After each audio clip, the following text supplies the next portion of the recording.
You've seen the viral clips, right? Someone drops a heavy spoon on a floor, or a car honks in the street, and Charlie Puth just looks up and says, "That's a C sharp." It sounds like a total superpower, doesn't it? It's honestly mind-blowing. You're watching a guy turn a literal sneeze or a slamming door into a chart-topping melody in seconds. Is it just a crazy party trick to impress people? Or is there something much deeper going on here? We are talking about one of the most fascinating and sometimes polarizing figures in modern pop. This isn't just about catchy hooks or being a social media darling. It's about a level of raw musicality that most of us can't even begin to fathom. It's like he's tuned into a frequency the rest of us can't even hear. So let's talk about this perfect pitch mystery. For those who aren't music theory nerds, it's technically called absolute pitch.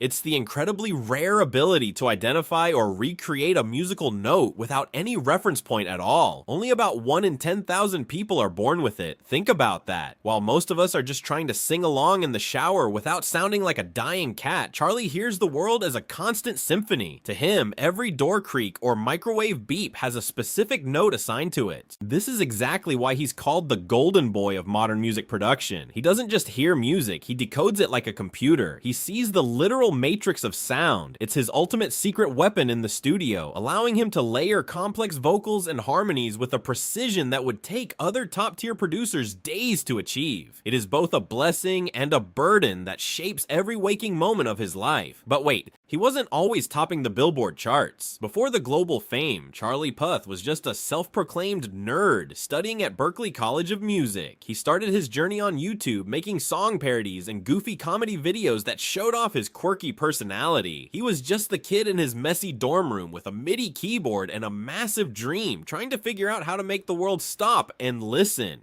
It's a classic underdog story of digital age success. He didn't have the typical pop star look or the massive marketing machine behind him at first. He just had his ears and his laptop. Seeing his transformation from a simple YouTube creator to a global icon is honestly inspiring. It proves that if you have the technical skills and the relentless drive, you can build a massive empire right from your bedroom. Then came the single moment that changed his life forever.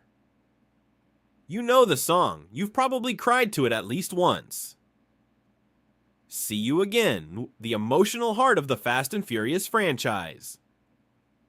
But did you know he allegedly wrote that iconic hook in just 10 minutes? Imagine creating a multi-platinum record-breaking hit in the time it takes to grab a quick coffee. It was a last-minute addition to the movie soundtrack, a tribute to Paul Walker that needed to be perfect. The pressure was immense, but Charlie delivered a masterpiece. Before we continue, subscribe to the channel and tell us in the comments where you are watching from. It's crazy to think that a decade ago, he was just another guy on the internet and now he's a household name. Why is everyone talking about his ears though? His TikTok is basically a masterclass in how to make a hit using random household objects. Some people think he's the most talented guy in the industry right now, while others wonder if it's all just clever marketing. Is he a true genius, or is he just really good at branding himself as one? Rumors say he's a bit of a perfectionist nightmare, but when you have ears that sensitive, how could you not be? He's building an empire out of thin air, using literal clicks and pops to create sounds that define our generation. But here's the thing, success brings friction. You won't believe the shady way he almost lost his biggest hit to another artist because the label thought he wasn't famous enough to sing it. Stay tuned, because the story only gets more complicated from here. Now, let's step into Charlie's inner sanctum, the production studio. This is where the magic happens. And it's more like a laboratory for a mad scientist of sound. The Puth sound is extremely specific. Have you ever noticed how his beats feel incredibly clean but also oddly textured? That's because he isn't just using generic drum kits. He's obsessed with audio mechanics. He'll take a sound most producers would ignore, like the click of a tongue or a pencil tap, and turn it into a rhythmic backbone that gets stuck in your head for weeks. This attention to detail sets him apart. He treats every frequency like a character in a movie, giving it space to interact. This isn't just about hits, it's about complete mastery of the sonic landscape. This is where the TikTok revolution comes in. You've probably seen him on your For You page, looking a bit frantic and and banging on his keyboard. He hacked the algorithm by doing what most artists fear, showing his work in progress. In an industry focused on polished final products, Charlie peeled back the curtain. Is he oversharing his secrets? Some say he's giving away the sauce for free, but others see a stroke of marketing genius. By showing exactly how he builds a track, he's built trust and transparency with fans that most stars can only dream of. He turned production into a performance as entertaining as the song. It's a genius branding move that humanizes a guy with superhuman ears. Life in the spotlight isn't just about solo sessions. Charlie has worked with the biggest names on the planet: Justin Bieber, BTS's Jungkook, and Selena Gomez. The "We Don't Talk Anymore" era was massive, but was there behind the scenes tension? Rumors have swirled for years about his relationship with Selena during that recording process. Did you know they reportedly recorded their parts separately? Then you have his collaboration with Jungkook on Left and Right, which felt like a collision of two pop universes. Charlie blends his style with A-list icons, creating something fresh yet distinctly Puth. However, being a genius comes with a price. In Charlie's case, it's a reputation for being a perfectionist nightmare. Imagine a studio where the person in charge hears if a note is even a fraction of a cent off. There are stories about him demanding absolute silence. He's obsessed with micro sounds, those details most wouldn't notice. If someone in the room is humming or breathing too loudly, it can throw off his entire flow. Is he difficult to work with? Maybe, but look at the results. You can't get that precision without a little healthy obsession. This brings us back to the "see you again" controversy. Imagine a label saying you aren't famous enough for your own masterpiece. That's exactly what happened. The label wanted a bigger star to take over his vocal part, but Charlie stood his ground. He fought tooth and nail to keep his voice on that track. He knew the emotion he poured into that hook couldn't be replicated. It was a massive gamble that could have ended his career, but he won. That vocal performance became the heartbeat of a global phenomenon. Of course, with success comes skepticism. There's a heated debate about his viral deconstruction clips. Is he really doing that live, or is it all staged for the cameras? Critics argue it's impossible to be that fast without pre-planning. They wonder if we're seeing a highly edited version of reality, but he consistently proves his brain just works differently. Even if it is curated, does it matter? The internet is divided. Some see a generational talent, others see someone a little too hungry for the spotlight. What do other A-list producers really think? Are they jealous of his perfect pitch, or do they respect the craft? The comments are getting spicy as we dive into his persona. You won't believe what some peers say about his annoying genius vibe. Stick around, because the Puth verse is about to get very complicated. So what is the final word on the man with the legendary golden ears? If you spend more than 5 minutes scrolling through X or diving into the deeper threads of Reddit, you'll quickly realize that public opinion on Charlie Puth is basically a digital civil war. On one side, you have the Puthinators, who swear he's a legitimate Mozart of our generation. They view his ability to hear music in a random car horn as pure, unadulterated sorcery. But then you have the skeptics who find his TikTok antics a little bit much.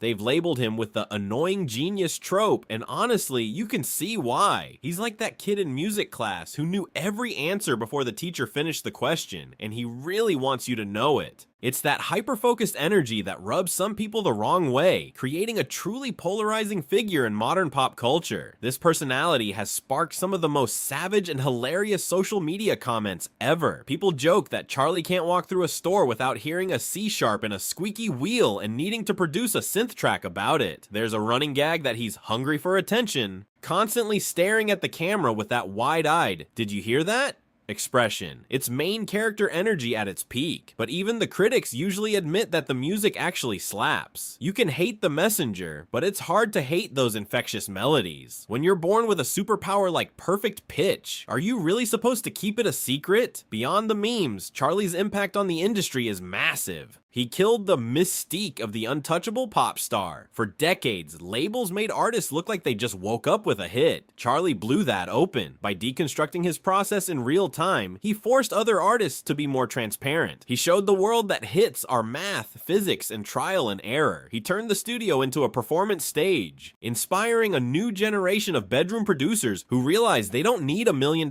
console to make something global. They just need a laptop and a really good pair of ears. He's humanized the complex world of professional music production for everyone. What's next for the Puth verse? Speculation is flying about him becoming a full-blown mogul. Could we see a Charlie Puth masterclass that dives into frequency manipulation? Or maybe a dedicated production label where he scouts for the next sonic genius. It's the natural evolution for someone who loves the how just as much as the what. He's no longer just a singer with catchy hooks. He's transformed into a powerful brand, a respected teacher, and a walking musical encyclopedia that the industry simply cannot ignore anymore. But can he sustain this once the TikTok gimmick of perfect pitch starts to fade? Social media trends move faster than a high-tempo beat, and eventually, the novelty might wear off. Will the music be strong enough to carry him through the next decade without the viral clips? It's a high-stakes game of relevance. If he leans too hard into the genius persona, he risks alienating casual fans. If he pulls back, he loses what made him a sensation. It's a tightrope walk over a loud, judgmental digital canyon that few could navigate. Charlie Puth made music theory cool for people who don't even play instruments. Whether you think he's a generational talent or just a savvy self-promoter, you can't deny his influence. He fought the labels, won the internet, and he's still standing hearing things we can't. So is he the GOAT of music production or just a guy with a very specific set of ears?